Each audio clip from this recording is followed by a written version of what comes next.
Hello अस्सलाम वालेकुम, welcome to my channel let's learn.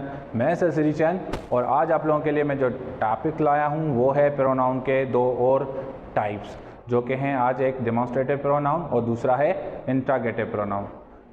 So topic पे चलने से पहले सबसे गुजारिश है कि वीडियो को ज़्यादा से ज़्यादा लाइक कर दीजिएगा और शेयर कर दीजिएगा, और नए आने वाले व्यूअर्स से गुजारिश है कि मेरे चैनल को सब्सक्राइब ज़रूर कर दीजिएगा। तो ज़्यादा वक्त ना ज़ाया करते हुए चलते हैं हमारे टॉपिक की तरफ। देखिए जी, जैसे मैंने पहले ही बोला था कि प्रोनाउन के जो 9 टाइप्स हैं उनको हम थोड़ा थोड़ा करके पढ़ेंगे ताकि आप लोगों को अंडरस्टैंड करने के लिए आसानी हो। सो मकसद ही यही है कि सिंपल रखूं और थोड़ा शॉर्ट रखूं ताकि आपको जो है पॉइंट्स कवर हों, वो रट्टा ना लगे और वो आपको समझ आ जाए। तो इसलिए कल मैंने एक टाइप समझाया था, आज मैं 2 टाइप समझाने वाला हूँ। ऐसे ही करके हम अपने टॉपिक्स करते जाएंगे और इंशाल्लाह आप लोगों को बहुत ज़्यादा फ़ायदा होगा। तो आसान है, प्लीज़ फोकस करिएगा। आए चलते हैं जी। तो आज है जो दूसरा मैं टाइप ऑफ प्रोनाउन में पढ़ाने जा रहा हूँ वो है डेमोन्स्ट्रेटिव प्रोनाउन। डेमोन्स्ट्रेशन वर्ड है एक, जिसका मतलब है इशारा। जिसका मतलब क्या है?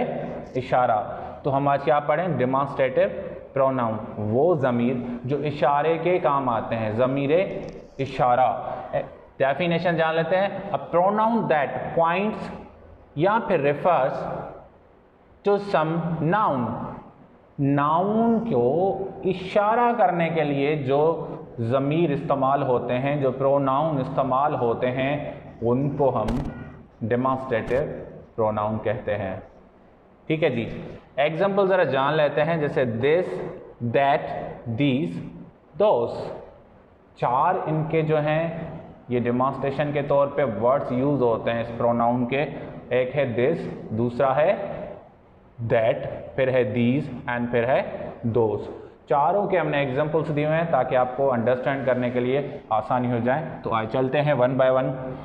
सबसे पहले है दिस इज़ अ बोर्ड। ये एक बोर्ड है। यहाँ दिस जो है बोर्ड के तरफ इशारा कर रहा है, जो कि एक नाउन है। ठीक है। और दिस जो है हमेशा जो है सिंगुलर के तौर पे यूज़ होता है। सो दिस क्या है? एक सिंगुलर है। और दूसरा, ये इशारा तो करता है नाउन के तरफ, पर क्या करते हैं? नज़दीक वाली चीज़ों के लिए ये इशारे के काम आता है। यानी कि दिस इज़ अ बोर्ड, ये एक बोर्ड है। दूसरा देख लेते हैं, दैट इज़ माई कैमरा। वो मेरी कैमरा है। यानी कि मैं जिस कैमरा यानी नाउन के तरफ इशारा कर रहा हूँ वो एक सिंगुलर ज़रूर है पर दूर है। सो दिस जो है सिंगुलर है पर नज़दीक के लिए इस्तेमाल होता है। दैट जो है वो भी एक सिंगुलर है पर दूर के चीज़ों को इशारा करने के काम आता है। सिंपल है गाइस। आगे बढ़ते हैं। जो तीसरा है हमारा, दीज आर माई ड्रीम्स। ये मेरे ख्वाब हैं। ये मेरे ख्वाब हैं। तो ये दिस का प्लूरल है, दीज। दिस का प्लूरल क्या है? दीज है। और दीज ज़्यादा नाउन्स की तरफ इशारे करने के काम आता है, और वो जो नज़दीक हों। क्लियर है? फिर आते हैं चौथे नंबर पे हमारे, जो है दोस्त आर माई फ्रेंड्स। वो मेरे दोस्त हैं। यानी कि मैं अपने दोस्तों की तरफ इशारा कर रहा हूं, जो एक नहीं ज़्यादा हैं, प्लूरल हैं, पर नज़दीक नहीं हैं, दूर हैं। So those are my friends, वो मेरे दोस्त हैं।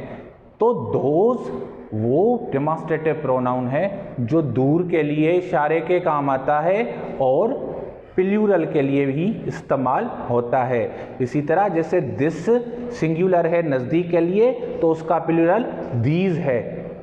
फिर दैट जो दूर के लिए इशारा करता है पर सिंगल चीज़ के लिए, तो उसका प्लूरल है दोज। यानी कि दूर के चीज़ों के प्लूरल के नाउन्स के लिए ये इशारे के तौर पे काम आता है। क्लियर है गाइस? आसान था। चलते हैं हमारे दूसरे टाइप पे, जो कि है इंट्रोगेटिव प्रोनाउन।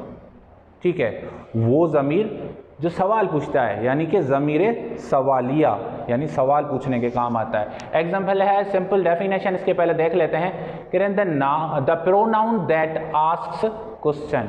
वो ज़मीर, वो प्रोनाउन जो सवाल पूछने के काम आते हैं या सवाल पूछने के तौर पे इस्तेमाल किए जाते हैं, उनको हम इंट्रोगेटिव प्रोनाउन कहते हैं।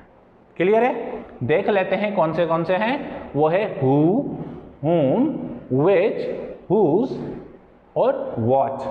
ठीक है, तो ये वो वर्ड्स हैं, ये वो ज़मीर हैं, ये वो प्रोनाउन हैं जो क्वेश्चन पूछने के काम आते हैं। मैंने सबके एग्जांपल्स लिखे हुए हैं, वन बाय वन देख लेते हैं, आपको बहुत आसानी हो जाएगी, क्लियर भी हो जाएगा जी। तो नंबर 1 पे मैंने लिखा है हु आर यू, आप कौन हैं, सवाल पूछा जा रहा है हु आर यू, आप कौन हैं। यहाँ हु जो है एक इंट्रोगेटिव प्रोनाउन है। ठीक है जी। दूसरे नंबर पे आते हैं whom do you love the most, सबसे ज़्यादा किससे प्यार करते हैं या किससे सबसे ज़्यादा प्यार करते हैं। ठीक है, तो ये whom जो है यहाँ सवाल पूछ रहा है कि आप सबसे ज़्यादा किससे प्यार करते हैं। फिर तीसरा है which is your office, आपकी ऑफिस कौन सी है या कौन सी आपकी ऑफिस है। ठीक है, ये यहाँ which भी क्वेश्चन ही पूछ रहा है कि भाई ऑफिस कौन सी है। फिर आते हैं नंबर 4 पे जो है whose are these children, whose are these children, ये बच्चे किसके हैं। तो बच्चों को ठीक है जो है रेफर करवा के, ठीक है पॉइंट आउट करवा के पूछा जा रहा है कि ये किसके हैं। तो यहाँ whose जो है क्या हो रहा है, सवाल पूछने के काम आ रहा है। फिर आगे बढ़ते हैं, 5वें नंबर पे है जैसे what do you like, आपको क्या पसंद है।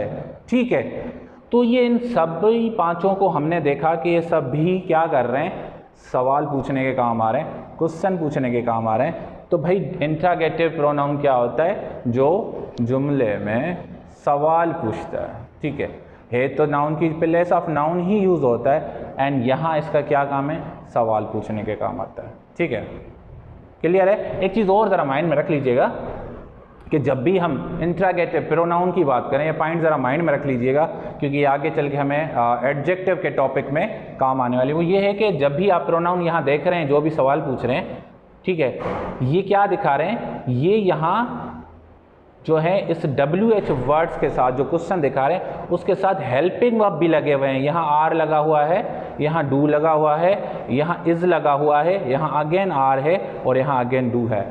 ठीक है, तो ये पॉइंट याद रखनी है कि जब इंट्रोगेटिव प्रोनाउन होता है तो वो अपने साथ हेल्पिंग वर्ब ज़रूर लेता है। ठीक है, क्योंकि ये एडजेक्टिव में पॉइंट काम आने वाले हैं, वो अभी नहीं मैं क्लियर कर रहा, जब एडजेक्टिव पढ़ेंगे तो मैं आपको डिफ्रेंशिएट करके दिखा दूंगा। ठीक है, और यही पॉइंट हमारी यहाँ डेमोन्स्ट्रेटिव पे भी आती है कि डेमोन्स्ट्रेटिव जो प्रोनाउन है वो अपने साथ कौन से हेल्पिंग वर्ब लेता है। जैसे कि यहाँ है दिस इज, यहाँ क्या आया हुआ है, is, then that is, again is का यूज हुआ है, दीज आर का इस्तेमाल हुआ है। ठीक है, या फिर दोज आर, अगेन आर का इस्तेमाल हुआ है। तो डेमोन्स्ट्रेटिव प्रोनाउन या फिर इंट्रोगेटिव प्रोनाउन, इन्हीं के जो वर्ड्स हैं उनके साथ साथ बिल्कुल वो हमारे हेल्पिंग वर्ब भी ज़रूर लगे होते हैं। ये पॉइंट को याद रखिएगा। इसको अच्छे से क्लियर हम तब करेंगे जब हम एडजेक्टिव के यही टाइप्स पढ़ने वाले हैं, क्योंकि एडजेक्टिव में भी सेम यही टाइप्स भी हैं, तो वहाँ फिर बच्चों को कन्फ्यूजन होती है। तो अभी से बता रहा हूँ, ये पॉइंट आप ज़रा थोड़ा माइंड में रख लीजिएगा। ठीक है, अच्छा दूसरी चीज़, यहाँ मैंने वेयर वर्ड नहीं डाला हुआ है, आप नोट करें वेयर वर्ड नहीं है, हालांकि वेयर भी तो क्वेश्चन पूछने के काम आता है। ठीक है, पर वो जो है वो प्लेस के बारे में पूछा जाता है, सिचुएशन के बारे में हमें बताएगा। ठीक है, तो वो यहाँ इंक्लूड हमने नहीं किया है। ठीक है, जनरली वो एडवर्ब ऑफ प्लेस के तौर पे भी इस्तेमाल हो जाते हैं कि where we indicate the place. Guys, तो ये था आज का हमारा टॉपिक। उम्मीद करता हूँ आपको समझ भी आएगा, पसंद भी आएगा। कोई क्वेश्चन हो तो कमेंट में ज़रूर कर दीजिएगा। टिल देन, अल्लाह हाफिज़, थैंक यू सो मच।